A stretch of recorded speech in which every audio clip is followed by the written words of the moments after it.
Bom, então estavas a dizer que vamos só falar de diagramas de classes da ferramenta. E a ferramenta é uma de dezenas de anos, mas a ideia fundamental é essa, é que sejam vocês a fazer o diagrama. Normalmente este tipo de diagramas é para ser feito antes do código, pelo menos a primeira interação. Essa é a ideia. Mas nós aqui, digamos que para razões pedagógicas, isto é uma cadeira de introdução à programação, vamos, de certa forma, partir mais do código. Portanto, vocês já têm algum código, ainda não têm diagrama nenhum, portanto, acabam por partir do código para fazerem um diagrama. Depois, a partir deste momento inicial, isto vai ser sempre para lá e para cá, ou seja, podem fazer mais código, podem atualizar o diagrama, no limite podiam fazer o primeiro diagrama e depois fazer o código todo, depois fazer o código todo, fazer o diagrama, mas nunca acaba a ser assim, né? Acaba por se começar por algum lado. Vocês aqui neste lado começam pelo código, porque já têm algum código, não temos descuidado, e vão fazer o diagrama. Depois, a partir daí, dependendo de quando é que fazem o diagrama, podem precisar de ir alterando o diagrama. Quando for fazendo código, podem ir revendo. Portanto, acabam por ir fazendo as duas coisas para que elas batam certo, estejam coerentes uma com a outra. O que é realmente fundamental é que sejam vocês a fazer o diagrama, que não seja gerado automaticamente, porque, pronto, se fosse gerado automaticamente não havia exercício nenhum.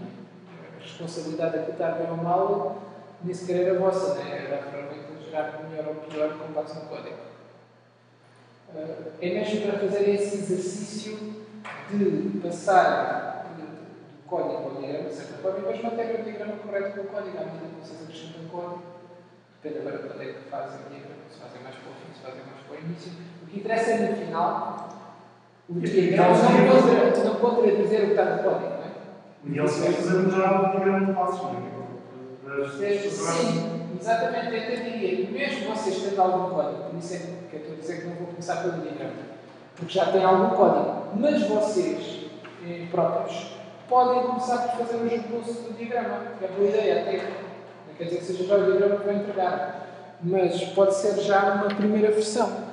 Até pegando o código que já está feito, vocês olharem para lá, veem que, por exemplo, está lá um abstract shape, classe abstract shape, e está lá uma field shape. Não é? E se forem lá ver o código, está lá, a field shape faz a extends da abstract shape. Mas vocês podem ir ali à ferramenta, eu já vos mostrar uma ferramenta daqui a pouco, e fazerem isto.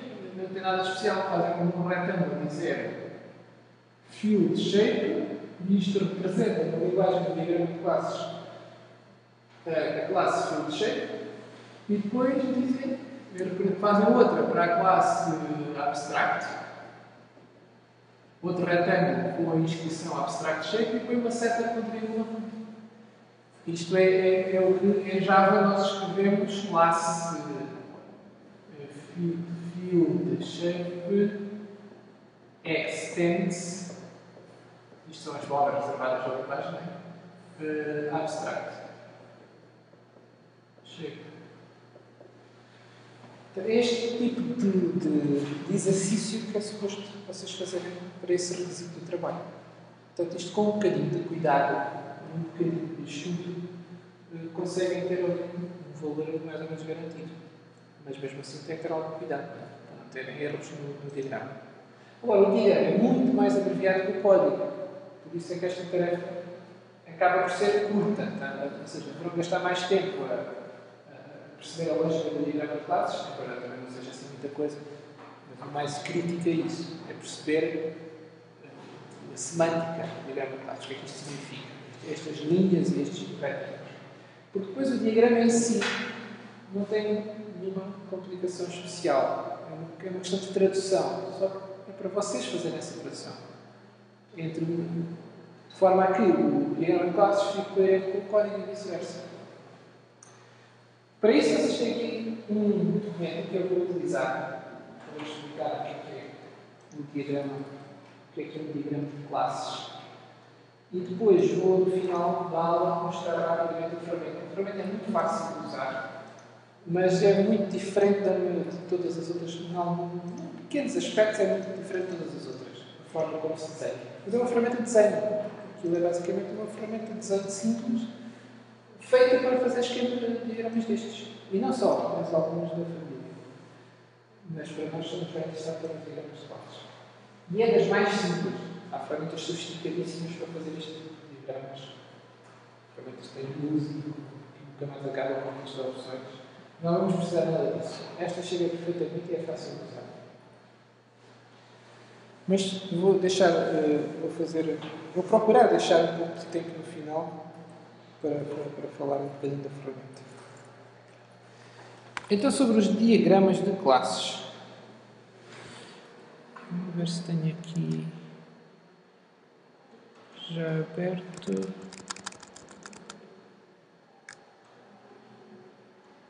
Não tenho, vou abrir aqui, pronto.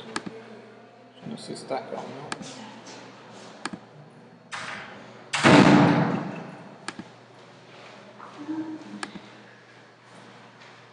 Não está a querer abrir porquê? Não há algum problema técnico. Está aqui.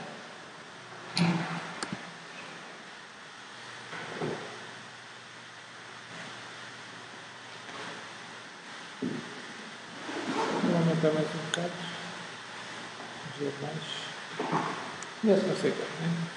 Bom, só rapidamente sobre o documento, sobre este texto. Isto é algo que vocês, agora depois desta minha apresentação, devem ler na sua totalidade. A ideia é que este documento é um pouco abreviado. Mas a ideia é que depois de ouvirem o que eu vou dizer agora, já seja mais fácil de perceber o documento. Portanto, vejam, eu começo a explicar aqui vários tipos de relações, é onde eu vou estar a maior parte do tempo. Depois tem um exemplo para ilustrar as várias relações que nós vamos falar. As relações aqui são as linhas entre os retângulos. E os retângulos são ou classes ou interfaces. Não vamos ter ali mais coisas.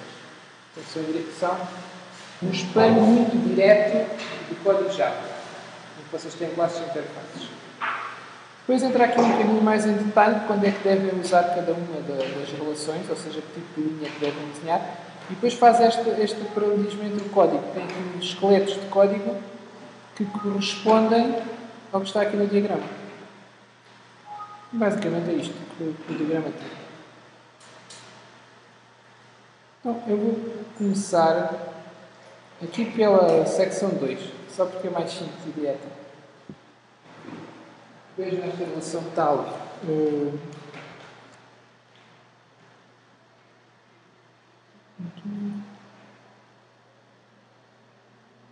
Olhando para aqui.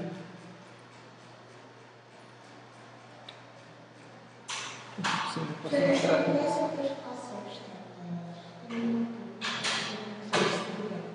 não percebi a pergunta. Está bem, então já lá vai. Esta série já foi na semana passada. Lembra-se que significava setas para Why are you o extend, não é? A linguagem de Java, este conceito é essa com generalização, como às vezes diz, e no EQL fala-se em generalização, e portanto sobre aquela seta. E também vimos já na semana passada esta segunda aqui, que é idêntica, mas com a seta atravessada. E aquela corresponde ao implement no Java. Portanto, aquelas duas são tradução imediata. Qualquer coisa que vocês tenham em Java, classe A, extends B, já sabem que é A seta B, em que a seta é mesmo esta, com um triângulo na ponta. Não pode ser outra seta diferente. Se a seta for diferente, o significado é completamente diferente. Então, a linguagem gráfica do aspecto dos grafismos é fundamental. Ali demonstra que A é da B ou está indicando que B é da A? O A é da B. Portanto, o A é a classe derivada, é subclasse. O B é superclasse. Eu tenho aqui isto assim na horizontal, mas a convenção, por uma questão de espaço, mas a convenção é representada na vertical, ou seja, a convenção é pôr a superclasse por cima, quando se faz o esquema. É uma regra de estímulo para a linguagem gráfica. A superclasse deve ficar em cima e a subclasse em baixo, que é para a seta apontar de baixo para cima. Estas regras depois ajudam a que, no fundo, a leitura do diagrama, tal e qual como a gente quando escreve código maiúsculas e minúsculas e indentações ajuda a perceber o texto. Então ali A é do B. Portanto, o A é do B. E o B idealmente ia estar aqui por cima do A. Isso aqui é um problema, mas se calhar vou fazer melhorar na segunda, próxima versão deste documento. E aqui o A implementa-se B, nesse caso o B terá de ser uma interface. Aqui até não está a dizer, mas devia estar. Esta aqui é uma grande desenha aqui. Aqui devia estar a dizer interface por cima do B e com menor, maior. Porque aqui se usa o sinal menor e maior para fazer parênteses, mas em duplo. Menor, maior. Que é aquilo que eles nesta linguagem chamam de estereótipo. Isso é um pouco estranho, mas basicamente serve para acrescentar mais informação ao diagrama. Para dizermos que isto é uma interface. Portanto, o A está a fazer implemento da interface B. É o que esta seta quer dizer aqui. Aqui a terceira é completamente diferente. Já vamos a ela. Eu vou deixar esta para o fim, porque é um pouco por exclusão de partes. Mas estas duas são simples. Foi o que vimos da semana passada. Mas depois fazemos este paralelismo que vimos da semana passada, só uma breve nota sobre o que é isto do diagrama de classes. Muito resumidamente, o diagrama de classes é de uma família. Portanto, o diagrama, digamos assim, o UML, já alguém foi ver o que é isto do UML? Isto é uma sigla, na verdade, para Unified Modeling Language, portanto, linguagem de modelação unificada, traduzindo à letra. Isto unificado vem porque antes de haver o UML existiam várias notações, cada autor praticamente inventava uma. E houve 3 autores especialmente importantes e conhecidos na altura, que por vezes são até conhecidos como os 3 amigos. Isto é um bocado de utilizar escrever mais do espanhol, não é propriamente do português. Os americanos já acham graça para o espanhol. E que ficaram conhecidos por isso, assim, pouco por graça. Esses 3 indivíduos têm cada uma sua notação e entenderam-se para fazer uma única notação, que acabou por dar origem ao UML. Atualmente é um standard, não é propriamente o standard da ISO, mas é um standard de uma outra organização, que é OMG. É Object Management Group, acho que é o que significa. O UML chama-se Unified Modeling Language, mas na verdade é um conjunto de linguagens, não é uma. Parece que é uma linguagem unificada, mas na verdade são várias linguagens separadas, vários tipos de diagramas. Temos que ter vários diagramas diferentes. Um deles é o diagrama de classes. Mas há mais. De entre os vários que existem, dividimos normalmente em diagramas de comportamento, ou em inglês behavior. Behavior, agora se conforme em inglês americano ou em inglês tem aqui o ou não. Behavior diagrams e structure diagrams. Estou a pôr em inglês, é mais fácil de encontrar coisas sobre isto em inglês, mas é muito fácil a tradução. Portanto, diagramas de estrutura, diagramas de comportamento. O que é que a gente significa esta história de comportamento e da estrutura? Estamos a falar de programas, estamos a falar de software. Na verdade, já há muita gente a usar o UML para outras coisas que não têm nada a ver com software, curiosamente. Mas a razão de ser da linguagem é a especificação de software. O que é, por exemplo, estes diagramas de classes, estas coisas que nós colocamos para cada classe, com as linhas entre eles, acham que isto é mais de estrutura ou mais de comportamento? Comportamento. Este diagrama. Comportamento. Porquê? Cada classe tem o seu comportamento. É verdade, mas a questão é se o diagrama está a mostrar esse comportamento ou não. Acho que é a estrutura. Então, como é que está a estrutura? Não mostra no Não mostra o comportamento depois. Portanto, é um diagrama de estrutura. Acaba por só mostrar, no fundo, é a descrição do código, mas do código sem estar a ser executado. Tal como nós também estruturamos o código mesmo a nível do texto, quando pomos em cada classe numa package, não é? E os métodos dentro da classe. Estamos a arrumar, estamos a estruturar as linhas de código de alguma forma. O diagrama de classes mostra essa estrutura, mostra como é que o código está estruturado em classes e as relações entre as classes. Mas não mostra o que é que as classes fazem realmente. Não se consegue ver o que é que elas fazem. Aquilo que me recordo, cada caixinha, cada retângulo, fizemos uma classe. Depois, certo. sempre temos uma classe. Depois temos os parâmetros e depois é mais todos os métodos. É verdade.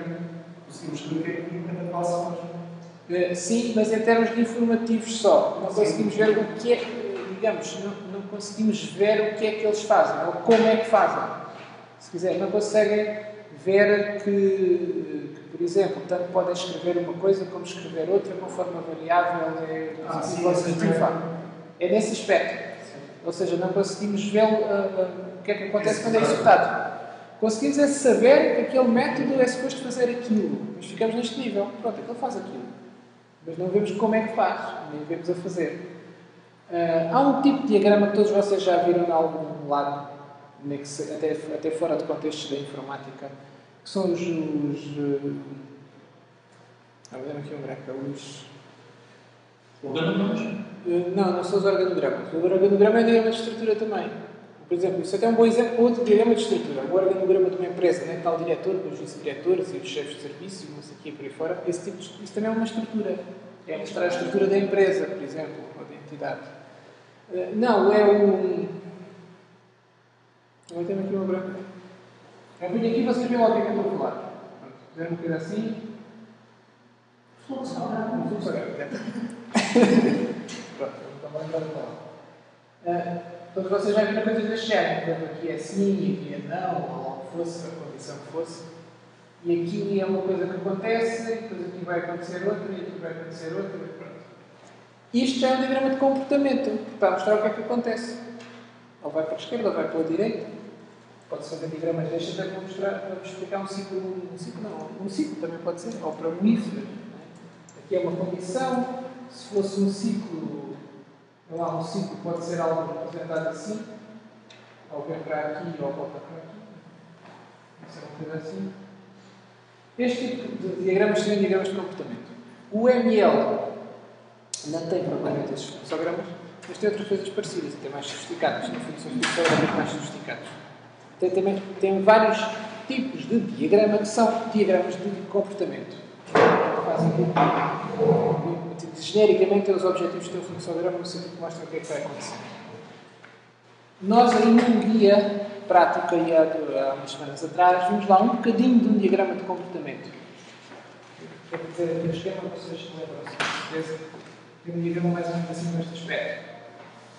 Tem assim os cabeçados para assim, umas linhas verticais e depois umas setas. Assim, para trás para a frente. Isto é um tipo de diagrama de comportamento que existe na linguagem UML. Portanto, faz parte aqui desta família. Que no caso do UML chama-se diagrama de sequência. Sequence diagram. Que mostra sequências de acontecimentos. Diagrama de sequência. Mas isto é a origem. Uma outra coisa, só se vocês tiverem curiosidade de explicar, os MSCs são um standard ISO técnico e que nasceram no mundo das telecomunicações. Porque uma das principais, onde isto se tornou muito popular, foi para mostrar comunicações até a nível de telecomunicações ou protocolos de comunicação, clientes servidores, TCP, IP, UDP, essas coisas todas, todos os protocolos de comunicação. Prestem-se bem a este tipo de diagrama. Que aqui podem ser máquinas separadas numa rede, por exemplo.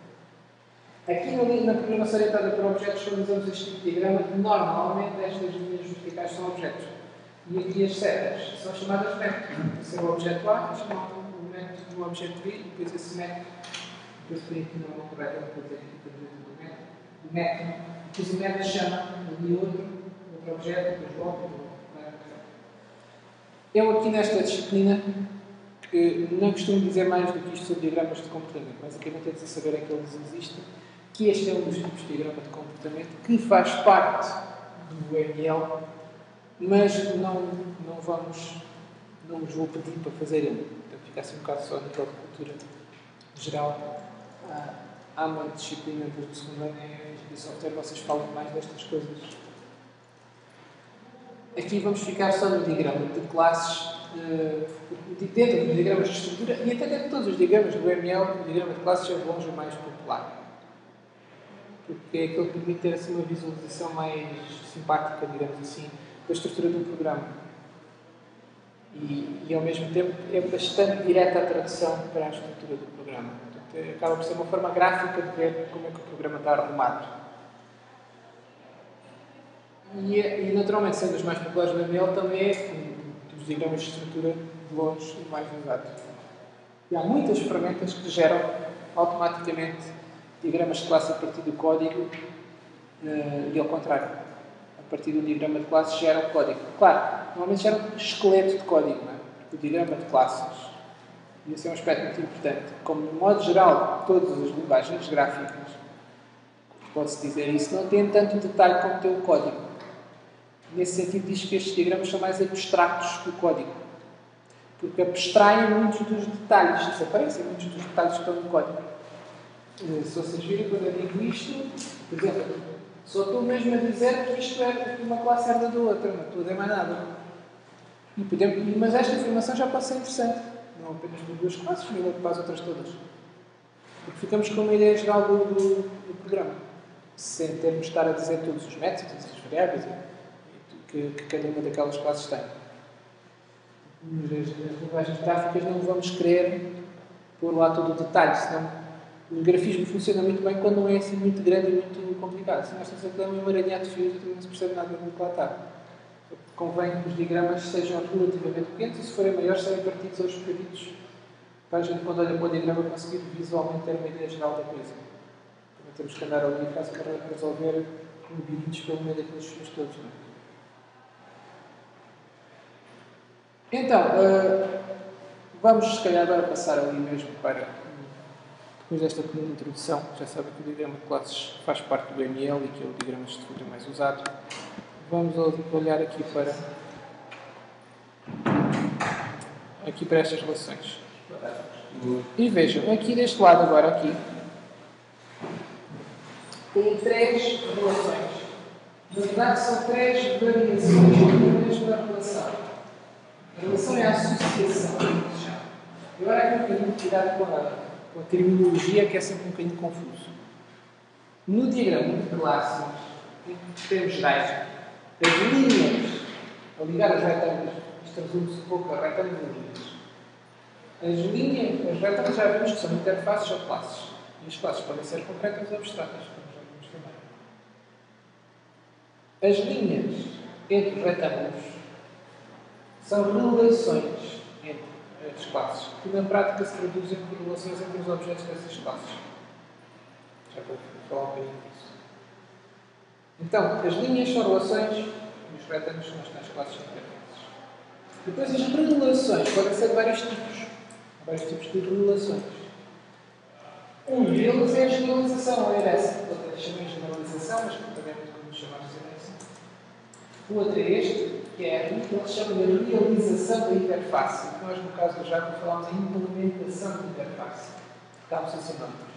Realizar a interface é implementar a interface, ou seja, fazer os métodos da interface. Realização da interface. Sim. Aqui no ML eles chamam de realização. Que é no sentido que nós falamos de implementação do Java. Por isso é que a interface diz implemente-se a interface. A implementação da interface. Certo. Isso é um tipo de relação. A implementação da interface, ou a realização da interface, é uma relação. A generalização, que é a mesma coisa da herança, também é uma ou outra relação. São duas relações. E ainda há mais tipos de relação, que são os que vamos ver agora a seguir. Nomeadamente a associação. A associação é isto que se põe a pôr uma linha simples entre o A e o B. Depois podemos acrescentar mais informação à associação. Mas ainda antes de termos essa informação adicional, vou fazer aqui só um esquema simples. Se vocês tiverem a classe, imaginem que têm aqui. Podiam ter a classe pública.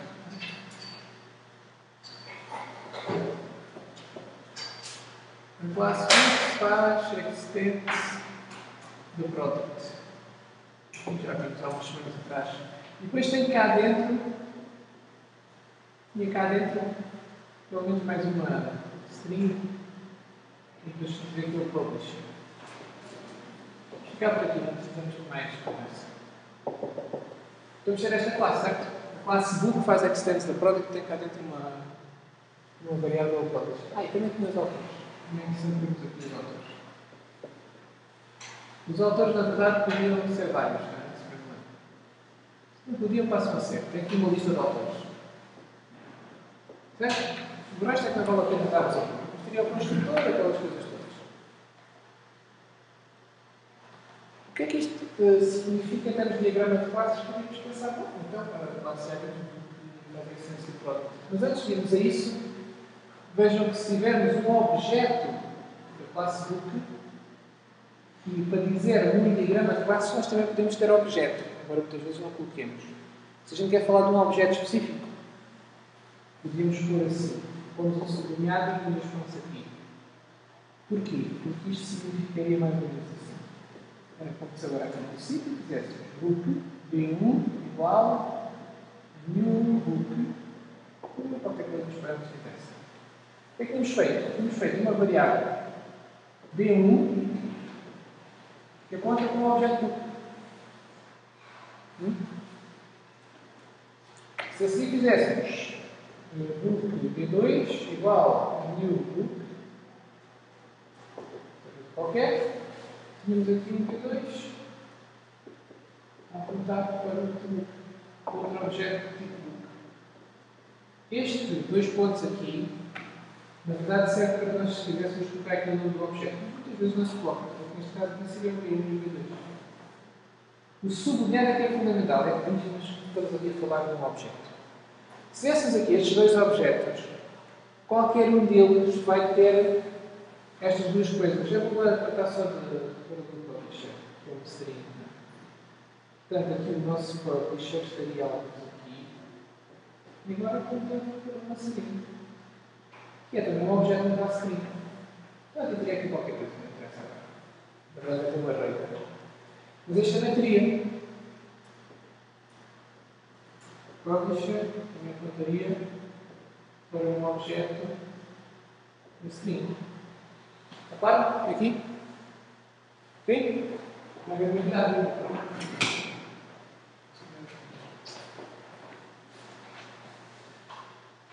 Então vejam, que qualquer objeto tem uma string e até pode ter uma lista de autores.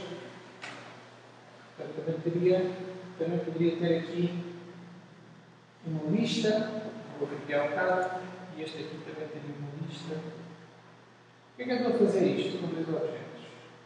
Só para dizer que qualquer que seja o objeto da classe book vai ter um publisher e vai ter uma lista de autores. Então, no diagrama de classes, nós no fundo estamos a dizer isso para todos os objetos das classes, em regra. Quando eu digo assim, e vejam, também cada um deles naturalmente é um product. Portanto, quando eu no diagrama coloco book, para já, extends product. Estou a dizer que a classe book era da classe product, mas também estou a dizer mais um bocadinho mais aqui. Estou a dizer que cada objeto book era de um objeto product. Podemos pensar que aquilo está a resumir as relações que existem entre os objetos de todas aquelas classes.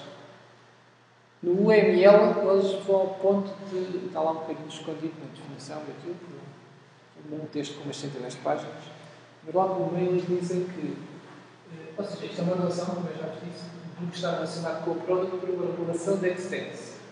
O UML chama esta relação. Mas, se pensássemos a nível dos objetos, cada objeto tem uma ligação a outro objeto. Eles chamam de um link. Então, uma relação pode ser visto como um resumo dos links todos. São todos iguais. Todos os books têm um link para um product. Então, resumimos isso dizendo que há uma relação entre a classe book e a classe product. Está a ver o que é que eu quero dizer? Então, para qualquer book tem essa relação com a classe product. Tal como tem, como poderíamos representar com a classe string. Mas agora, com a classe string, a relação já é outra.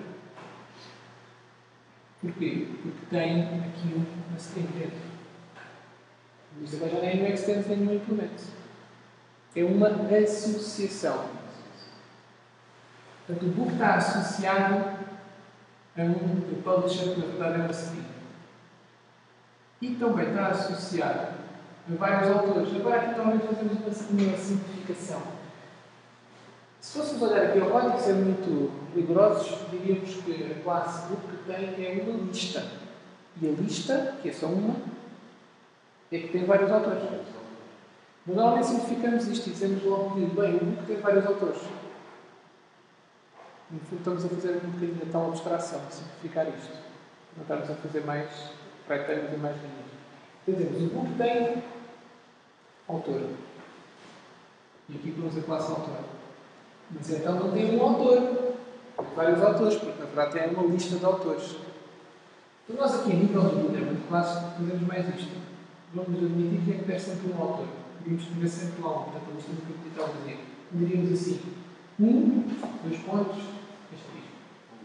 Quer dizer que o book tem um ou mais autores. O que estamos geralmente a dizer é que cada objeto book terá um ou mais objetos autor. E está, na verdade, está associado a. Não é uma relação, é uma movimentação, é um tipo de relação que é a associação, que é esta linha direita. Simples. E então falamos que entre a classe book e a classe autor há ali uma relação de associação. Está claro isto? Aqui? Sim, deve ser um bocadinho. Noutras notações, depende das notações. Noutras notações, aqui podia estar no N em vez do asterisco, não é? Mas em UML, coloca-se o asterisco. Se tivesse um N, era para ter mesmo um número. Podíamos era pôr que era 1 a 5, por exemplo. Mas isso é muito raro, curiosamente, comparativamente. Não é? Na informática costuma ser ou 0, ou 1, ou muito. Ser mesmo uma quantidade muito específica é menos comum. Ser de 1 a 5, ou ser de 3 a 7, não é tão comum. Ou a 0, ou a 1, ou a 20. Costumo dizer que é um bocado como as crianças quando começam a aprender a contar, dizem 1, 2, 1, 2, 3, 20. Nós muito rapidamente já não interessa quantos é que são. Ou há, ou não há, ou podem ser quaisquer. Não interessa. Professor, diga uma coisa. Aí este autor está associado aos objetos, não é? Mas o book até o produto lá contigo, não é? O book tem. Não tem. É melhor não pensar assim. É melhor não pensar assim. O book não tem nenhum produto, porque quando a gente faz new book, é criado um objeto book. Não há um outro objeto product. É melhor não pensar que há. Mesmo que por acaso o computador resolva criar um objeto product, é como se não existisse. O que interessa é que o book tem também as características, herdou coisas do product. Digamos que aquela relação do book para o product serve para evitar mais código no book. Pode ser pensado assim nesses termos. Simplificar um pouco. Mas não foi criado um new product, não é? Não. Foi só criado um new book. Portanto, a gente só tem um objeto book. É melhor pensarmos assim.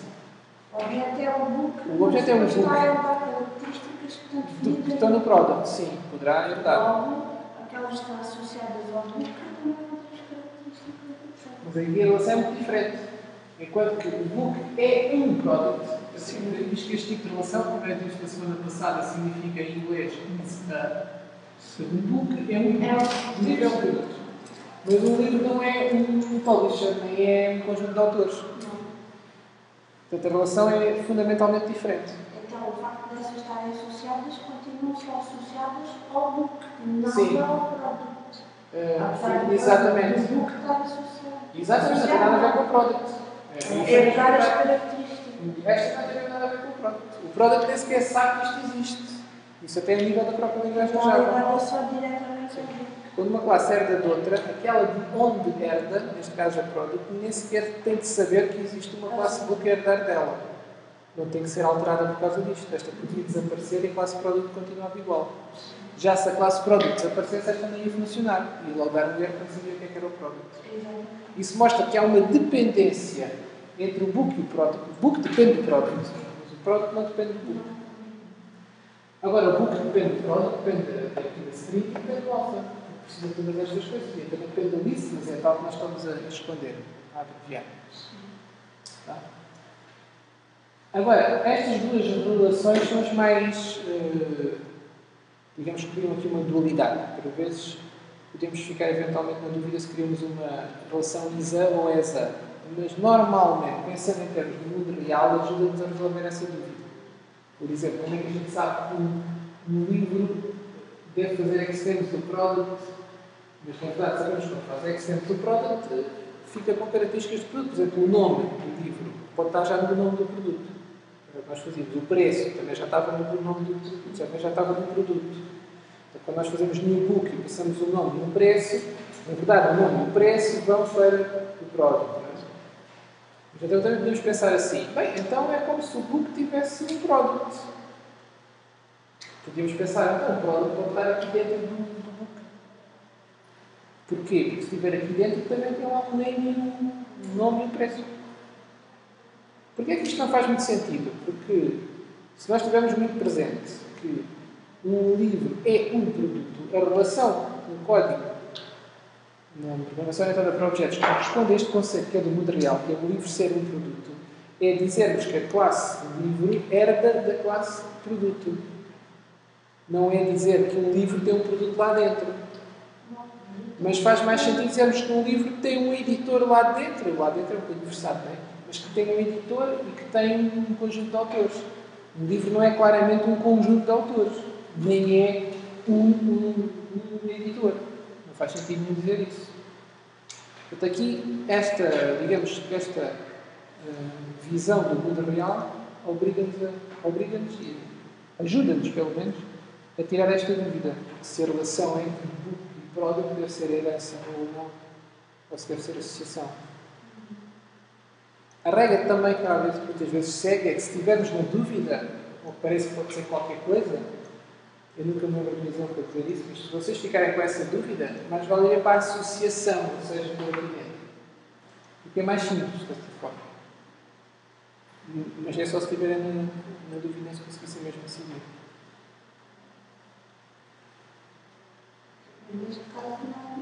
Neste caso não. A classe principal do book são um produto. Sim, aqui é fácil. Aqui é fácil porque não há dúvida nenhuma que a gente pensa no livro como sendo um produto, não pensa no livro como tendo as características de um produto lá dentro dele. Se tivesse, a gente se calhar não tinha aqui o produto, podia logo nome e preço. Isso podia pôr. Se calhar se tivesse ali editor, já confundia mais. Mas o livro também nunca é um editor. Também não faz sentido dizer que um livro é um editor. Também não acrescentava muito. Aliás, o editor é o publisher em inglês. O publisher em inglês é um editor. É o que nós realmente chamamos de editor. É mais a editora. Editor pode ser uma pessoa que fez trabalho de edição. É um bocadinho diferente. O publisher é mais correspondente à editora. Em essas relações, então, do nosso objeto, são relações de posse. Sim, vamos agora mesmo falar disso.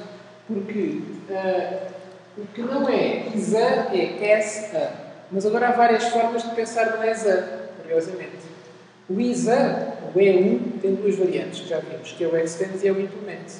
Mas digamos que isso é uma distinção muito a nível do código. No mundo real é só o E1. É um ou não é um? É uma coisa daquelas ou não é? O livro é um produto ou não é? Depois, se é um implemento, se é um extend, digamos, já é uma tecnicalidade, já é uma coisa a nível um bocado do código. Se o produto tem lá os métodos definidos ou só tem os cabeçalhos, poderia ser uma interface. Mas standard já não é só uma interface. Mas no ESA é muito mais subtil.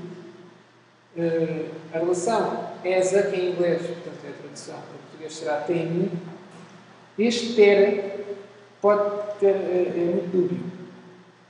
E então aqui no guia está um exemplo muito bom para vermos isso. Tem um autor. Vejam, se tivessem aqui isto usa aqui um domínio do problema que estamos todos familiarizados, que é professores, alunos e disciplinas e coisas dessas, está em inglês. Vejam aqui este exemplo de cima. O currículo unit, que é a disciplina, unidade curricular, como nós dizemos, tem cá dentro um professor, e também tem um simulador Zé Colar em inglês no programa. Portanto, a disciplina tem um professor e tem um programa. Claramente. A disciplina não é um professor nem é um programa. Não faz muito sentido pensar assim nesse termo. Mas então podemos dizer que uma disciplina está associada a um professor, pensa que só tem aqui tem uma lista de professores. Mas podemos dizer que a disciplina está associada a um professor e está associada a um programa, ou vice-versa, o programa está associado à disciplina. Portanto, aqui, se não é uma relação de é uma relação de está associada ou tem, e que tem, se não tem, entre aspas. A disciplina tem um professor e tem um programa. Mas vejam que este tem aqui agora pode ser diferente. E por isso é que ele está a dizer que a cima é uma associação e abaixo é uma composita gregista. O que é isto? A composita gregista é um tipo específico de associação. Isso significa que nós nas associações podemos ter vários graus. O de cima é o mais leve e mais simples. E em caso de dúvida, podemos ficar por aquele. Em termos de diagrama, significa esta linha. No livro está associado a um seria um publisher. Agora temos aqui public stream, mas o ideal era por assim. E aqui está aqui a classe publisher. Então, eu devia ter posto logo. Percebe-se melhor aqui. E este é um livro que tem um publisher. Convém pôr. Então vejam, ali vamos pensar, agora ali, para aqui dizer, uma disciplina está associada a um professor, não há dúvida nenhuma. Mas o professor é parte da disciplina ou não? Agora é que entramos nessa graduação. Faz sentido dizer que a disciplina tem um professor associado, mas não faz muito sentido dizer que o professor é parte da disciplina. Porquê? Porque é um código que até podia fazer, não é? Está tudo da disciplina, é parte daquilo. Mas isso é só no código. No mundo real, digamos assim, a gente não pensa que o professor é parte da disciplina. Pensa que a disciplina está associada ao professor. E como é que a gente tira um bocado esta dúvida? Por exemplo, olhando agora aqui para o sílabus. O programa, já podemos dizer que é parte da disciplina, em que sentido? Se não existisse disciplina, não havia programas para ajudar a tirar a dúvida. Vejam como a relação já é um bocado diferente. Quando que o professor faria sentido existir até no próprio programa, mesmo que não existisse uma determinada disciplina, continua a haver um professor. Mas se não existir disciplina, não faz sentido existir um programa. O programa tem que ser sempre uma disciplina. Então vejam que, na verdade, o símbolo do tal programa da disciplina está ali um bocadinho para simplificar a disciplina, para não estar ali a informação toda. Mas conceptualmente está ali dentro. Não faz muito sentido existir autonomamente da disciplina. É isso que eu quero dizer. O ciclo de vida é coincidente. Enquanto não há disciplina, não faz sentido haver um programa. E isto temos aqui uma interpretação, não é? Podia ser por qualquer razão se fizesse sentido isto. Mas à partida não. Só há programa quando há disciplina. Então até podemos pensar, bem, uma forma de verificar se isto era mesmo assim era pensar, se não existisse a classe simples, as coisas que lá estão, normalmente tipo as horas, os objetivos, os conteúdos, a bibliografia, essas coisas todas podiam estar logo imediatamente aqui, porque são características da disciplina. Mas também podíamos pensar, bem, agora vai estar aqui a complicar isso, todas essas coisas fazem parte de uma outra entidade, podemos separá-la de outra classe, que é a disciplina. Isto é parecido ao que fizemos na máquina de vendas quando pusemos a parte que tinha a ver com o dinheiro da Moneybox. Mas a Moneybox só faz sentido com a máquina de vendas, não é? Com caixas de dinheiro sem ter a máquina de vendas, não tem sentido. Portanto, foi só uma questão a nível do código, quase estrutural do código, de programação. Mas está tudo ali dentro, vamos aqui separado. Mas está separado, mas na prática a ligação é muito forte à mesma, é como se estivesse lá dentro. Só quando criamos a disciplina que se calhar vamos criar o programa. Ou o programa só faz sentido enquanto há disciplina. Portanto, acaba sendo uma relação de parte de estar lá dentro. Aqui no próprio guia, isto não é propriamente um guia, neste texto aqui, tem aqui ter ou estar associado ou seja parte do primeiro. Portanto, aqui a questão de ser parte de, é que pode ajudar a decidir. O ser parte de é muito isto. Eu tenho uma caixa, pensar em caixinhas, e temos outra caixa que está dentro desta. E se a caixa está dentro desta, não pode estar aqui dentro desta outra caixa maior também. Se for este o caso, uma coisa só é parte de. Por um lado faz sentido dizer que é parte de. Se dissermos que é parte de, então dizemos que é uma agregação, uma associação mais forte. As coisas estão agregadas. Falamos em agregação. E nesse caso representamos com um losango aqui. Agora voltando aqui acima. Com este losango aqui. Mas o losango também pode estar a cheio. Quando? Nesta situação exatamente. Se é parte de, mas se não é parte de uma coisa, só pode estar aqui dentro desta, já não pode estar dentro da outra. Não faz sentido, não é? É como se fosse mesmo parte de, assim, em termos muito literais. Dizemos que é uma agregação composta. Ou composite. Isso é uma tradução de inglês que pode não ser consensual, não é? É composite aggregation. É a mais forte de todas. Pomos um losango cheio. Mas podíamos ter algo que podemos dizer que faz parte dos dois. Mas se faz parte de dois, não pode ser esta lógica que está lá dentro dele. Mas podemos dizer que faz sentido que é parte de. Mas se é parte de mais do que uma, dizemos que é uma agregação partilhada. Já não é tão forte. Já não é tão forte porquê? Porque se faz parte de dois, não faz só parte de um. Parte de um acaba por coincidir. Este só existe quando existe o que contém. Então, podem estar a pensar um exemplo, né? Quando é que isto acontece? Isto aqui tenta mostrar um exemplo disso. Vejam aqui a parte do meio. Não tenho tradução de inglês. Enrollment and matrícula. Em inglês, a inscrição, tem dado matriculada. O course é o curso. Embora para a palavra não diz, em inglês course pode ser disciplina também. Mas é no seguinte curso. Cinco estudos. Então veja, uma disciplina é parte da matrícula e também é parte do plano de estudos. E é exatamente no mesmo sentido. Porquê? Porque é o plano de estudos do curso, semestre, quer uma matrícula, só uma lista de disciplinas, não é verdade? Mais que isso. Então, a matrícula tem uma ou mais unidades curriculares, mas o curso, o plano de estudos, também tem uma ou mais unidades curriculares.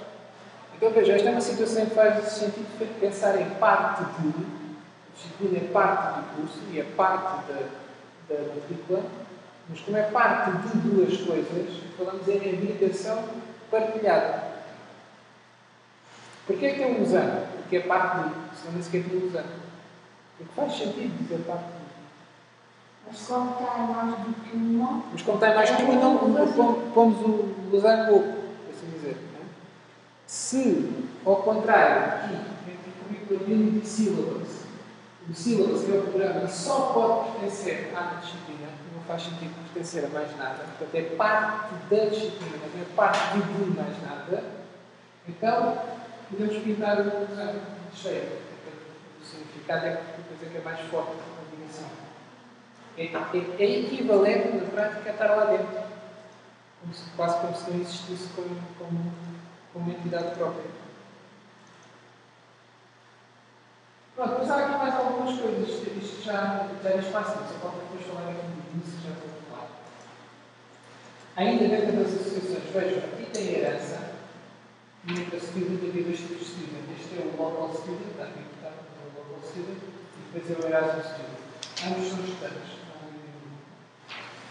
Aqui um exemplo de comparação. Portanto, os estudantes são comparáveis. Por isso é comparáveis também. Isso é simplesmente para os ordenar pelo número do mundo, por exemplo. Então, podemos definir um comparable para saber se um aluno é maior do que outro no sentido da relação. Isso é pelo nome, isso é pelo número do aluno, isso é ordenado também. Então, podemos dizer que os estudantes são comparáveis, particularmente a interface comparável. O teacher também podia ser comparável, para ver um critério qualquer para ordenar os professores, falar com essa coletividade, a categoria, mas temos aqui então a relação de movimentos, extends. Todas as linhas que aqui estão, linhas a cheio, que não têm proprietários nestes, são associações. Mas estas têm aqui mais coisas, vocês estão a ver. Esta tem o losango e tem também uma seta. Agora, qual é o significado desta seta? Vejam que a seta é completamente diferente daquela. Isto, de facto, o significado é completamente diferente. Isto significa simplesmente que podemos ir daqui para ali, ou seja, quando estamos num objeto, podemos ter acesso ao objeto syllabus, que é um bocado óbvio, não é? tendo em atenção que aquilo tem uma agregação, o currículo Unity tem lá no private o syllabus. Será a forma normal de ter isto em Java. Então pode fazer syllabus ponto qualquer coisa. Portanto, quando estamos no objeto currículo Unity, podemos chegar quando estamos no objeto currículo Unity, podemos chegar ao syllabus. Então o que é que eu dizer com isto? Não, é que quando estão na classe curricular Unity, num método qualquer, vocês podem fazer syllabus ponto, portanto têm acesso ao syllabus. É só nesse sentido. Isto chama-se navegabilidade. Podemos navegar do objeto curricular Unity para o syllabus. Ou seja, o código pode saltar, isto agora em termos de instrução do código, pode saltar para o outro lado. Temos acesso a coisas que estão no syllabus. É como se ela estivesse lá dentro. Mas, por exemplo, se o syllabus não tiver nenhuma referência para a unidade curricular, ia acontecer. Nós temos lá os objetos, os objetivos, os conteúdos, a bibliografia, o programa, a base syllabus, mas não tinha lá a curricularidade. Então, quando estávamos dentro do objeto syllabus, lá num método qualquer, não conseguíamos ir ver, chamar nada, por exemplo, do curricularidade. Isso indica que eu posso implementar então um objeto de syllabus dentro da Não, quer dizer, eu sei que ele provavelmente está mesmo lá. Como tem aqui uma agressão, que o curricularidade até vai ter um private syllabus. Pois é, isso que eu ia Não é? perguntar. A partir do momento que é private syllabus, você quer dizer que esta linha é quase redundante, porque é mais ou menos óbvio. Simplesmente que a gente, quase, de certeza, vamos implementar isto como private syllabus, como variável do objeto, campo do objeto. Então podemos usá-lo, podemos fazer syllabus ponto e obter bibliografia, por exemplo, E aí, qualquer coisa. Então, quer dizer que podemos ir aqui para ali. criamos um private syllabus. Sim, aqui deve estar exemplificado. Veja. É isto que vamos mostrar aqui. Exato. O curricular Unity tem um syllabus. Portanto, vocês podem fazer syllabus aqui no método qualquer que tivesse aqui dentro. Podiam fazer syllabus ponto outra coisa. Portanto, podem ir ao curricular Unity para o syllabus. É só esse o significado aqui desta linha, desta seta, desculpa. Desta seta aqui. Até aí, qual é a diferença de aquelas que estão vazias e aquelas dos anos vazios? Então, os gusanos vazios é a tal história de dizermos que isto é daquilo, isto é o Sim, mas no código. não tem, em termos de código, não tem diferença. Pois. Já não vai. Por isso é que, em termos do código, normalmente isto é implementado sempre da mesma maneira. E então a diferença aparece aqui. Digamos que este diagrama, ao mesmo tempo que é mais abstrato, porque não tem tanta conversa como tem o código, por assim dizer, não tem tanto detalhe, mas ao mesmo tempo também é mais próximo do mundo real. Portanto, distinções que aqui aparecem, porque o mundo real fazem sentido, depois quando é implementado no código, agora depende da linguagem, a falar de implementar já, depende de outras linguagens que até fizessem distinção. Quando é implementado no código, não quer dizer que não desaparece alguma desta distinção. Então, aí eu não consigo fazer um ponto qualquer coisa na curricular. Nesta? Não, ali na curricular. Não, aqui vocês podem fazer. É possível fazer no syllabus ponto qualquer Sim, coisa. pode. Porque vou buscar eu não tenho Sim, sim. Mas posso fazer também com Aqui também, porque provavelmente o enrollment vai ter um currículo Unity lá dentro. Também faço igual, tá? Sim, seria. Portanto, aqui, por isso é que aqui também está na seta. Porque do enrollment podem chegar à curricular Unity. Até, neste caso, até é mais óbvio ainda, talvez, porque se isto é uma lista de curricular Unity, vocês podem ter acesso às coisas que estão na lista. Eu não estou a perceber como é que a gente diferenciar assim no código. No código não diferencia. Não, fica igual. Reparem, deixem-me cá ver aqui o enrollment e o curricular Unity, por exemplo. Se vocês forem aqui, está aqui estes esqueletos, o enrollment. Tem uma lista de curricular units aqui dentro. E a outra, e aqui a curricular unit também tem. Mas também está para aqui, olha. Aqui, esta tem um ano, que é uma agregação. E esta não tem, porque é só uma associação simples. Portanto, aqui no nível do código nada difícil. Só está aqui a dizer é comentário. Eu quero estar aqui ou não estar, não altera o código. Portanto, conceptualmente aqui no código, essa diferença conceptual desaparece ali no código.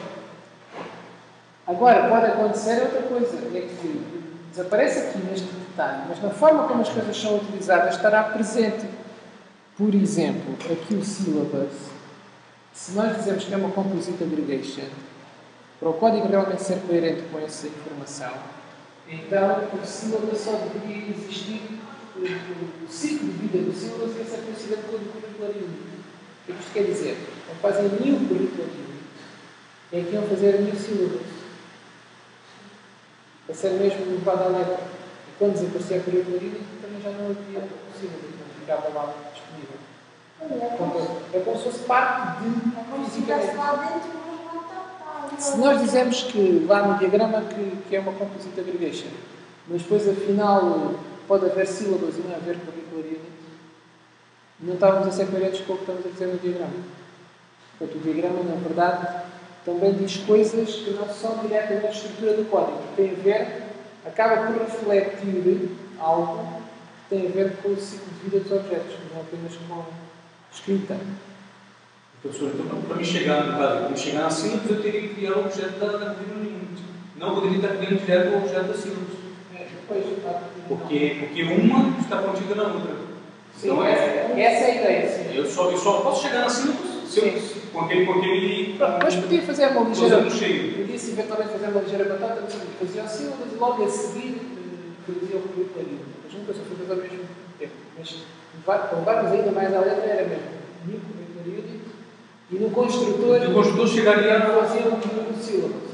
Portanto, isso significaria que para criar a unidade curricular tinha que passar logo a informação toda do sílabus. Como isso depois na prática, no código pode não ser muito prático, não dá muito jeito, portanto, passar tanta informação. Vocês também podiam criar um sílabus, desde o pressuposto que não vão fazer nada com ele enquanto não fizerem curricular unit e não lhe passarem lá por dentro. Portanto, isso é só uma questão de prática. Fazem o sílabus, mas não vão fazer nada com o objeto. E quando ele está feito, podem fazer o currículo unit e passar o sílabus lá para dentro. E a partir daí é que começam a fazer alguma coisa com o sílabus. Nem que seja escrever algum lado. Mas, por exemplo, o projeto não é Roma, não pode buscar no sílabus. Só no curricular unit. Podem indiretamente, porque se no enrollment vocês têm as curricular unit e a curricular unit tem o syllabus, podem pedir o curricular unit à lista, né? unit.get2 e depois faziam ponto get syllabus, ponto get qualquer coisa do syllabus. Então podem buscar indiretamente. Mas direto não pode. Direto não. Tem que passar sempre. Pois, mas isso é uma decisão de desenho, né? De design, de projeto. Normalmente temos este design de projeto. Porque se tivesse também aqui essa relação, para ali, é um bocado redundante. Estamos a complicar a simplicidade. Além disso, estávamos a dizer que nós não era uma aplicação proposta. Mas neste caso, como o professor podemos criar a parte de criar a curricular unit. Sim, a questão é criar esta e o curricular unit e o syllabus. Só que ao mesmo tempo é como se um fizesse parte do outro. Se apagarmos aquela curricular unit para tornar a sílabus, não funciona. Já não estávamos a respeitar esta lógica. Não quer dizer que o código podia funcionar perfeitamente, não estávamos a de acordo com o que tínhamos dito aqui no diagrama. Agora, aqui é outra vez uma associação, mas aqui com uma certa formalidade, quer dizer que o teacher teria acesso ao currículo unit. Como eu dizer que o professor pode ensinar várias unidades curriculares, quer dizer que o teacher deve ter uma lista de currículo unit, mas o currículo unit para dizer que só tem o professor. Claro, aqui no nosso caso também é verdade. Uma disciplina pode ter mais que um professor. Mas aqui estávamos a dizer que não, só tinha um. Tinha um objeto currículo unit e um objeto teacher. Depois, para quem está aqui mais esta conversa, isto é só uma forma para facilitar a leitura, se quiserem botar um nome à relação deste sentido. O teacher, teaches, 0 mais, currículo unit. É para facilitar a leitura, principalmente. E no currículo unit, stop, by, para ter ensinado por um professor. Portanto, as quantidades estão do lado que diz respeito ao que é quantificado. Aqui, se o professor fizer mais 0 curriculares, 0 mais está aqui este lado.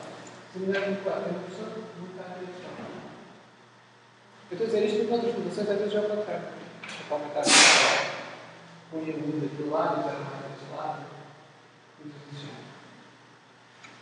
é esta cruzinha? É simplesmente o oposto da. Se a gente quiser identidade, é o oposto da seta. Quer dizer, os estudantes chegam para a aula.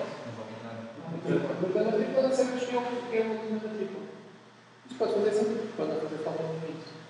Podemos simplesmente saber dar um aluno, saber quais as matrículas dele.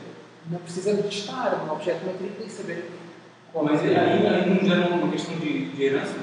Porque isso. Não, isso que eu estou querendo chegar. Se o estudante não pode chegar à matrícula, e a matrícula não precisa saber nada do estudante. Não. Aí é a mesma ideia da herança, ou seja, só quem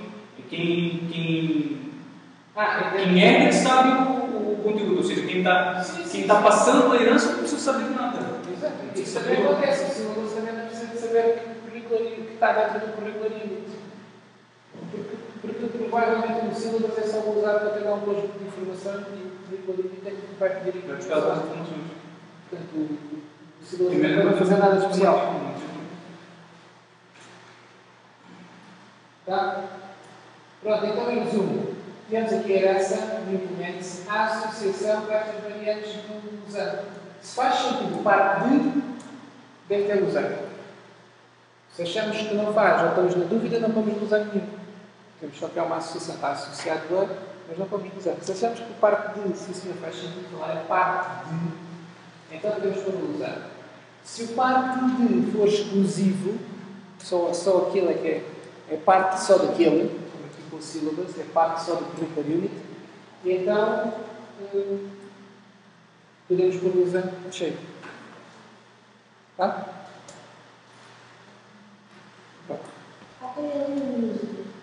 E o? Exatamente, só falta esse. Muito bem. Falta muita atenção.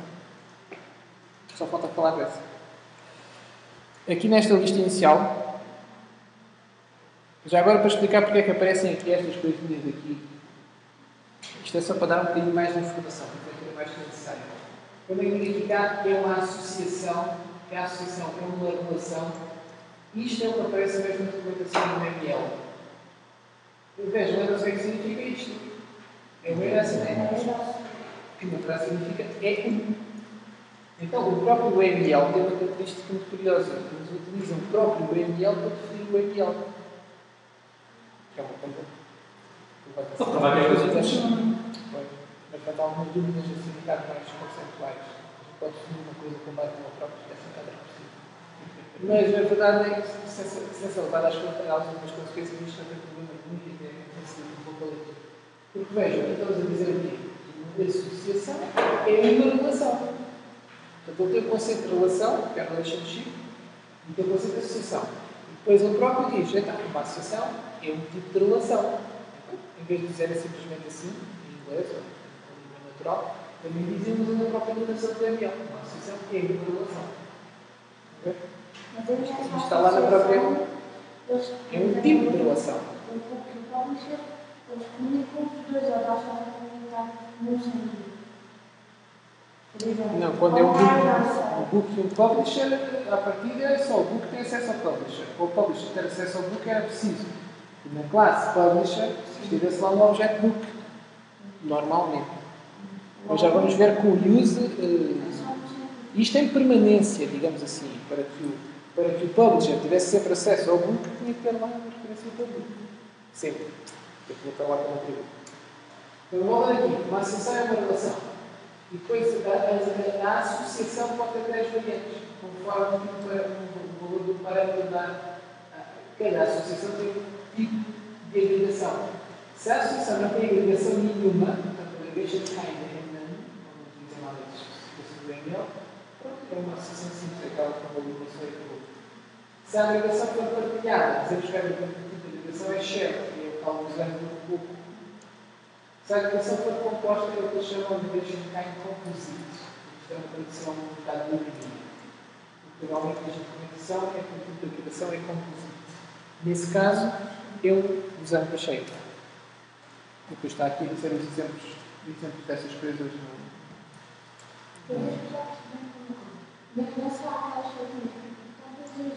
Sim. Sim, essas estão aqui em baixo. Portanto, outro tipo de relação são estas. A generalização e a herança, que é a mesma coisa, a relação e a herança, que é o extenso do Java. Vejam, como está definida a generalização é uma direct relationship, uma relação dirigida, portanto, com uma seta. Quando está a associação à partida não tem seta. A gente pode acrescentar aquela outra vez é opcional. A associação à partida é bidirecional. Por isso é que a gente depois pode ou não colocar setinha e cruzinha. Mas esta é sempre dirigida, sempre. A herança é sempre um lado do outro. E então, isto é uma expressão, é uma relação dirigida. E uma relação dirigida é uma relação. Não preciso esperar. Outra relação dirigida é a dependência. E, curiosamente, eles colocam dentro da dependência a interface realization. Portanto, a interface realization, que é o nosso implemento, é uma realização, é um tipo de realização, portanto, é um tipo, se quiser, é um tipo de realização, que volta a que é um tipo de abstração, que é um tipo de dependência, e uma dependência direta do Chico, portanto, no final de tudo isto, esta realização de interface é uma relação. Só que é uma coisa mais complicada de chegar até a relação. E a utilização, que é que nos falta, também é uma relação dirigida, também com uma seta, é sempre seta.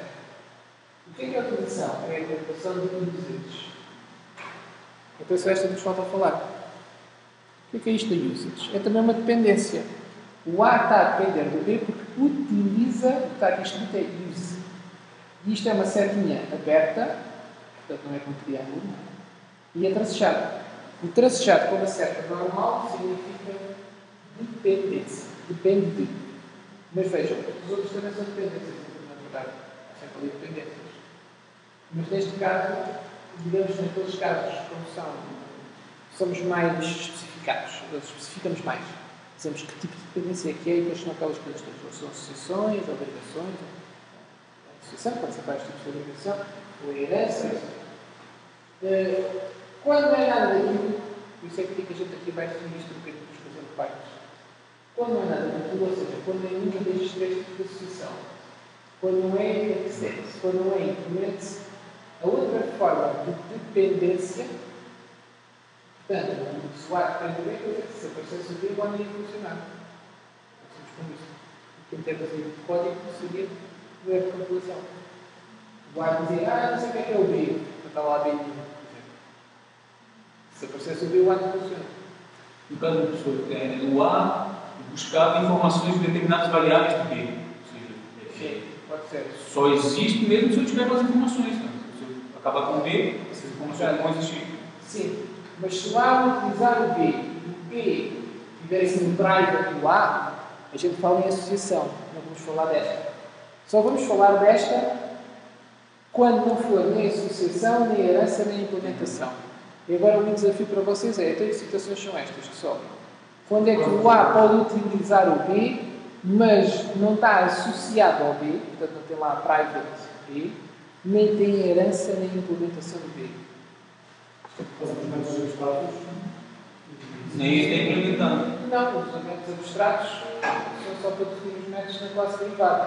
Não implica utilizar outra classe. No fundo é, quando é que uma classe pode usar outra? No caso das classes abstratas, não podemos usar os métodos. Sim. É esta relação, acho. Mas a classe abstrata é algo que só faz sentido em termos de herança, não é? Se não houvesse herança, não havia classes abstratas. Porque nós podemos usar os métodos das classes abstratas. Podem dizer herança. Não podemos fazer objetos dessas classes. Sim. Podemos usar os métodos. Podem usar os métodos, sim. Que seria o caso do A. Mas aí já está a pressupor uma relação de herança. Mas aí é uma relação de herança. Portanto, já não cabia aqui, vai ficar resolvida aqui com esta. O B pode ser uma classe abstrata, agora já dizer, o B pode ser abstrata, mas sei, lá está a usar os métodos do B. Se tiver uma relação de herança, fica uma relação de herança. O que eu quero dizer é quando é que o A pode estar a usar coisas do B e não haver herança nem haver associação. Ou seja, não estar aqui como private. Quando é que, em termos mais gerais, quando é que nós, numa classe, usamos outra? Normalmente, não é só, mas o principal é quando chamamos o método que está na outra. Se a gente ver aqui na classe A, e depois temos aqui o método F, vou abreviar muito. Temos aqui o F. Agora podemos estar a chamar o objeto B, o método B. E agora temos aqui a classe B, tem o seu método B. Pronto, podemos chamar para fazer o que tiver aqui. Quando nós podemos fazer isto, há uma dependência aqui, não é? O A depende do B, de alguma maneira, porque se não existir B, vamos assumir que o B é do tipo B, não é? Então ela tem que saber o que é o B. Saber o que o B é do tipo B. Então, para isto funcionar, onde é que o B teria que estar definido? Se ela não sabe o que é o B aqui deste lado. Onde é que o B teria de estar definido, ou poderia estar definido para isto funcionar? Onde é que a gente pode definir o B? Pelo... Ou distanciar. Como? Pode-se distanciar assim, Pode editar aqui com private, é uma hipótese. Editar aqui um private do tipo B, que é o B. Certo? Isto é distanciado assim funciona. Pronto, se fosse assim, sim, e se tivesse distanciado, tivéssemos criado um objeto do tipo B. Teríamos criado alguns de new B, não é? Mas se tivéssemos isto, a relação entre o A e o B é uma associação. Aquela que já vimos. Ficava A, uma linha para o B. Ficava assim, não é? A, linha, B. Se tivéssemos mas há outra hipótese. A variável pode não estar definida aqui. E se a variável não está definida aqui, já não há nenhuma associação. Mas pode estar definida no outro lado, não pode? Na B. Não, se calhar B não é que não. Se estiver ali, mas não conhece. Este B aqui, onde é que tem que estar definido? Se não está lá em cima, onde é que pode estar? Pode. Está aqui, está definido aqui. Dentro. Até podem fazer aqui o B, pronto. Não é verdade? Mas vejam, o P agora só existe aqui dentro. Quando acaba o método, desaparece. Então não há propriamente, não falamos que existe uma relação do objeto A com o objeto B. Uma associação, desculpem. Não dizemos que exista uma associação do A ao B. Porque o A não está sempre associado ao B. A utilização dele não é... É algo muito esporádico. Está ali e acabou. A utilização do método e morreu. Sim, portanto é uma utilização muito esporádica.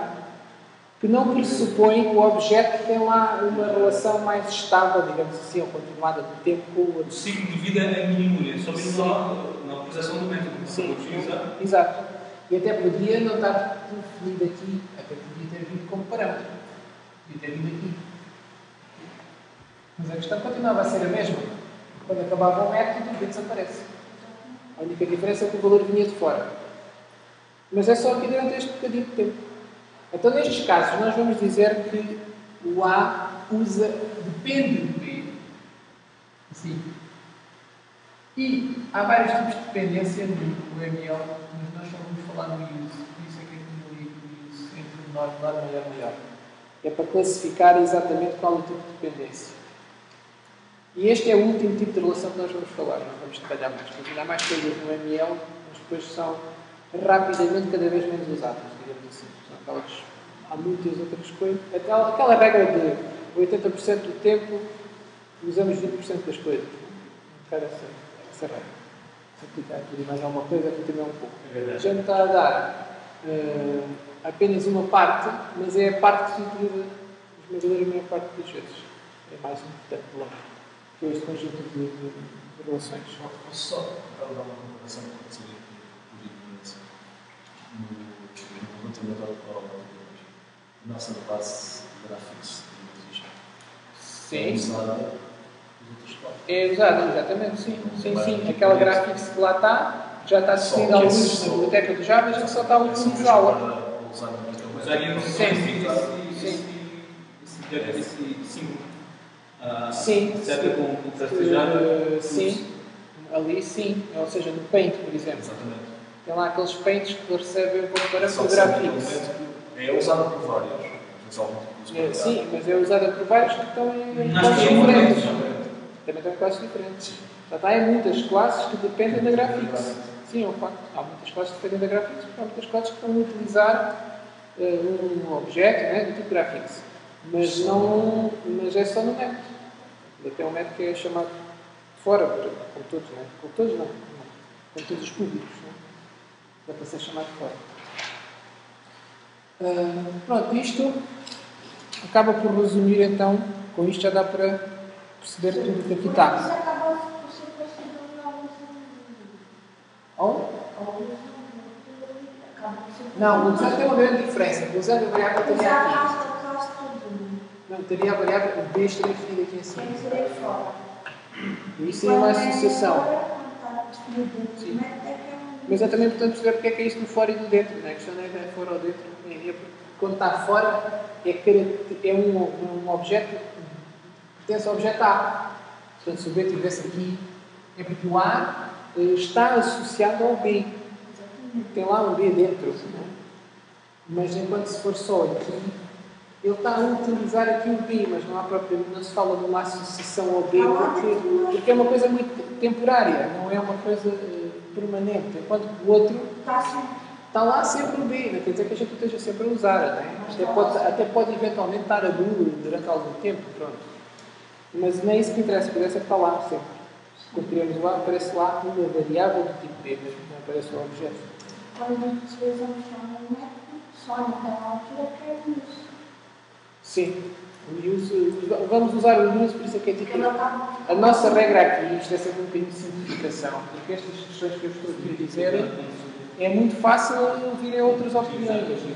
Isto é um tema que já não é a mesma coisa do compilador que dá ali um erro e está errado ou não está, não é? Tem regras muito rígidas. Isto aqui, como envolve interpretações do mundo real, muito facilmente, normalmente duas pessoas diferentes, como é que se diz, né? Se tivermos 10 programadores diferentes, vamos ter 20 opiniões diferentes. É fácil ter outras interpretações e chegar a diagramas diferentes. Mas o que eu estou aqui a dizer é como chegar ao diagrama e como passar o diagrama para o código. Mas não pensem que isto é a única forma de fazer. Poderá haver outras interpretações, não muito diferentes, não é? Mas pode não ser totalmente coincidente. Pronto, só para terminar aqui, espreitando aqui ao final deste dia. Aqui vocês têm a lista de multiplicidades possíveis na linguagem. As 3 primeiras, digamos aqui, as 4 primeiras são usadas pela regra, 80% das vezes, ou provavelmente mais. 0 a 1, 0 ou mais, às vezes parece que pessoas dizem 0, 2 pontos, ou apenas. Então, 1 ou mais, N ou mais já é menos. Essas 4 primeiras são menos. N ou mais significa que o N e o M são para ser substitutos de número. Portanto, não está N nem para estar ao N. Para estar 2 asterisco, 20 asterisco, é para dizer que o N e o M podem ser quaisquer valores inversos. N ou mais, com N maior a 0. Se o N fosse 0, vai estar aqui abaixo. É fazer muito também para acreditar. Eu acho que isso está aqui. Não é igual. Está melhor que o aluno já vai também. Só para não estar perguntando, se tivesse o igual a mim, pode ser 2 ou mais, 3 ou mais, 5 ou mais, 50 ou mais. Se for uma quantidade específica, sei lá, um exemplo disparatado, um livro deve ser de 3 autores. Pronto, igual 3. Faz sentido. 0, 1, 4, 0, 20, aliás, 0, 4, 0, 20. Não tem a mesma coisa. Por exemplo, 20, é autores. Mas, como eu já vos disse, aqui os 4 primeiros são os que normalmente se utilizam. Aqui está mais um bocadinho de conversa sobre o que é isto do E1, não é? E o ISA, e tem o E1. Depois está aqui os exemplos, a utilização, um resumo. Está aqui só a dizer que, na verdade, para cada classe vocês podem ter mais esta informação toda, mas mas eu não vou pedir isto tudo. Aliás, algo que deve ficar claro é que, para o que é pedido no trabalho, basta um diagrama do género deste que está aqui. Deste. O nome das classes. Com os nomes das classes e as relações. Mesmo isto aqui é opcional. Isto pode também não faz falta. Isto é só dar algumas informações. Mas podemos simplificar isso. O que interessa é aplicar os retângulos com os nomes, que são as classes e interfaces, e as linhas entre eles. E as multiplicidades. Isso é que é o fundamental. Mesmo aqui na durabilidade, não vamos ser muito prontos a avaliar isso. Portanto, estas teclas e estas. Isto são as importantes já. São estas, não é? Essas duas losango também não são tão importantes. Losango é. Losango vocês devem aplicar sempre bem. Mas em caso de dúvida, põe a associação, sim. A regra é essa do parte de. Se tiverem na dúvida se faz sentido dizer parte de, então é melhor não pôr. É melhor pôr só a associação, ou seja, não pôr a losango. No final disto tudo, estão aqui dois links que talvez ainda funcionem. Não vi. Não sei ficar na semana passada, não ficar com essa conversa. Mas no implementos do Extends, em termos aqui do diagrama de classes, essa é a dúvida. Isso é muito direto, ou seja, quando tem implementos, é esta linha aqui, a tracejado, com o triângulo na ponta. Isto é um implement. Portanto, isto em código seria class student implement comparable. Na classe student é obrigatório ter os métodos da classe comparable. Sim. Que na verdade são os obrigatórios da classe. Eu sou obrigado a implementar os métodos da minha classe pessoal.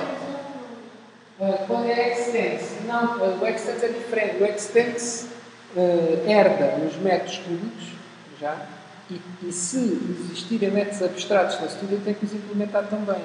Porque a interface, na verdade, isso era importante ver os vídeos da semana passada, a interface é uma lista de métodos que têm que ser implementados na classe. Resume-se a isso. Se eu fizer implementos na interface, estão lá 3 ou 4 cabeçalhos de métodos, e esses métodos têm que aparecer definidos na classe que está a implementar a interface. Por exemplo, eu não vou fazer questões de atitudes. Para buscar as características de atitudes. Se eu tivesse implementado, eu ia buscar métodos que estão lá no produto. Sim, eu até podia fazer isto. Podia ter um implemento de outra coisa qualquer. Por exemplo, no comparable. Também era possível ter isto. Assim eu tinha que implementar o método que estava no comparable.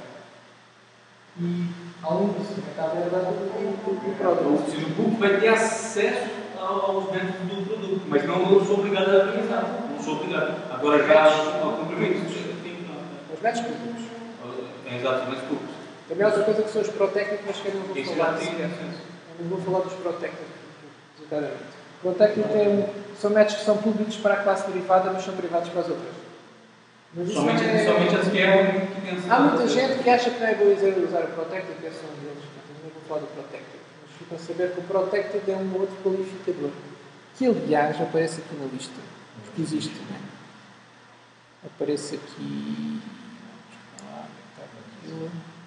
Aqui. Na verdade, há 4 qualificadores. Já. Todo o prático, que são as sucessões.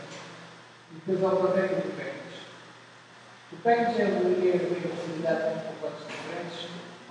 Não vale a pena. Podemos ter a gente vai ser restringir ao todo do o protected tem um significado muito básico, não pode ser simplesmente porque é protected é público para as classes derivadas, mas é privado para as outras. Mas acaba de ter um bocadinho, embora menos, problema muito público. Isso não vamos ligar ao protected. Não se preocupem com ele. Foi só uma demonstração. Portanto, eu estava a dizer, aqui tem esta possibilidade. Para uma classe, vocês podem identificar os grupos, no final de uma private, com menos, estes significa private, e estes métodos podem mostrar private a tudo. Mais significa public. Menos private, portanto, este seria privado, este seria privado, este seria. Nós não vamos este nível que está. A gente só quer Participe. Qual é o nome da classe? Tratamos com os nomes das classes, das interfaces e as relações entre eles. É só isso. Tá? Posso em relação ao último que eu consigo fazer? Não é suposto que uma classe não conseguir herdar. Ela pode herdar e implementar. Pode herdar e implementar. Pode. Não. São coisas diferentes. Tá. São duas coisas separadas. Se nós tivermos um book, Uma interface ou outra uma classe abstrata. pode ser, mas são coisas separadas. Um book pode ser um produto, portanto, é que se temos um produto, porque é um produto com mais coisas, por assim dizer, mas também é comparável. Então é um comparável, por assim dizer, porque tem um método que permite comparar, portanto um objeto comparável. Os objetos da classe product, aliás, desculpa, os objetos da classe book são comparáveis, portanto é um comparável, se quiserem, e também é um produto. São produtos também. Então fazem extends da product. Não podem fazer extends de duas, isso vimos na semana passada. O extends só pode ser de uma classe. O implement pode ser de muitas, de uma ou mais. E então podem ter 0 ou 1 extends, embora o extends se não puserem nada, ele está a fazer extends do objeto, da classe object. E podem ter 0 ou mais implements. Porque o implements é só a obrigação de implementar aqueles métodos. Podem fazer implementos de 50 interfaces, estão obrigados a implementar os métodos todos dessas interfaces todas. É só isso. E conceptualmente, o objeto passa a ser um de tudo isso. Passa a ter uma data de tipos. Aqui o book já tem 3 tipos. O objeto tem book, é tipo book, é tipo product, é tipo comparable. Pronto. Então, para terminarmos rapidamente, eu ia-vos mostrar também muito rapidamente aqui o Mlet. Vou pensar se tinha aqui aberto o Mlet. Mas não tenho. Esqueci. Memória, onde é que eu tenho isso? Espera aí, eu vou fazer aqui um intervalo. Aqui na gravação. Portanto,